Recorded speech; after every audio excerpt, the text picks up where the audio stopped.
Hi friends, నేను మీ Soujanya. Welcome to my channel Souji food and travel. ఈరోజు నేను మీకు చింత చిగురు ఉల్లిపాయ కర్రీ ఎలా చేయాలో చూపిస్తాను ఫ్రెండ్స్. ముందుగా చింత చిగురిని శుభ్రంగా కడుక్కోవాలండి. వాటర్లో ఉప్పేసి కాసేపు నానపెట్టాలి. మనం పొయ్యి మీద గిన్నె పెట్టుకోవాలండి. గిన్నె పెట్టుకొని ఆయిల్ వేసుకోవాలి. 2 చిన్న గరిటెలతో ఆయిల్ వేసుకుంటే సరిపోతుందండి. ఆయిల్ మరగనివ్వాలి. ఆయిల్ వేడైన తర్వాత చింత చిగురుని వేసుకోవాలండి. ముందుగా మనం శుభ్రం చేసుకున్నాం కదండి, ఆ చింత చిగురుని వేసుకోవాలి. మగ్గనివ్వాలండి లో ఫ్లేమ్ మీద. నేను ఇక్కడ 1/2 kg చింతకూరని తీసుకున్నానండి. లో ఫ్లేమ్లో మగ్గనివ్వాలండి. ఇలాగా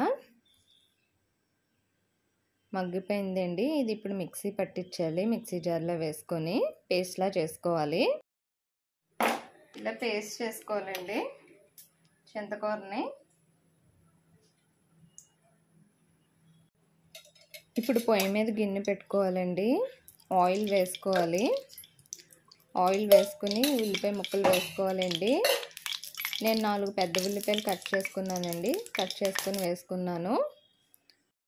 4 పచ్చిమిరపకాయలు కట్ చేసి వేసుకున్నానండి.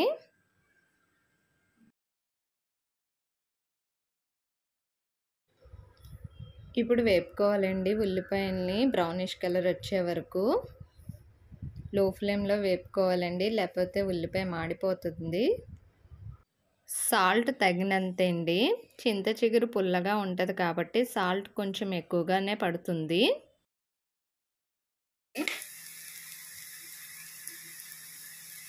పసుపు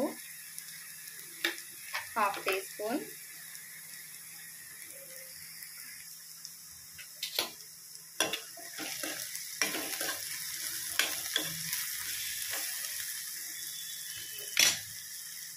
ఇప్పుడు చింత చిగురు పేస్ట్ వేసేసుకోవాలండి, మిక్సీ పట్టించింది.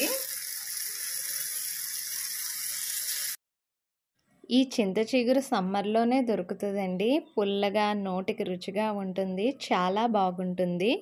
ఇప్పుడు తినని వాళ్ళు కూడా ఇలా ట్రై చేసి చూడండి.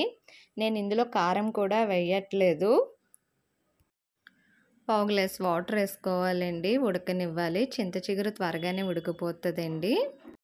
కాసేపు మూత పెట్టేసుకోవాలండి. ఇందాక మనం మూత పెట్టుకున్నాం కదండి, తీసుకొని చూసుకోవాలి. కూర అయితే దగ్గరికి అయిపోయిందండి. అలా లో ఫ్లేమ్లో అయితే వదిలేసాను నేను. చింత చిగురు ఉల్లిపాయ కర్రీ రెడీ అయిపోయిందండి. Emmy Emmy taste. దీని టేస్ట్ అయితే పుల్లగా చాలా బాగుందండి. అన్నంలో కలుపుకొని తింటే సూపర్గా ఉంది. ఈ వీడియో కనుక మీకు నచ్చితే లైక్ చేయండి, షేర్ చేయండి, కామెంట్ చేయండి, సబ్స్క్రైబ్ మై ఛానల్.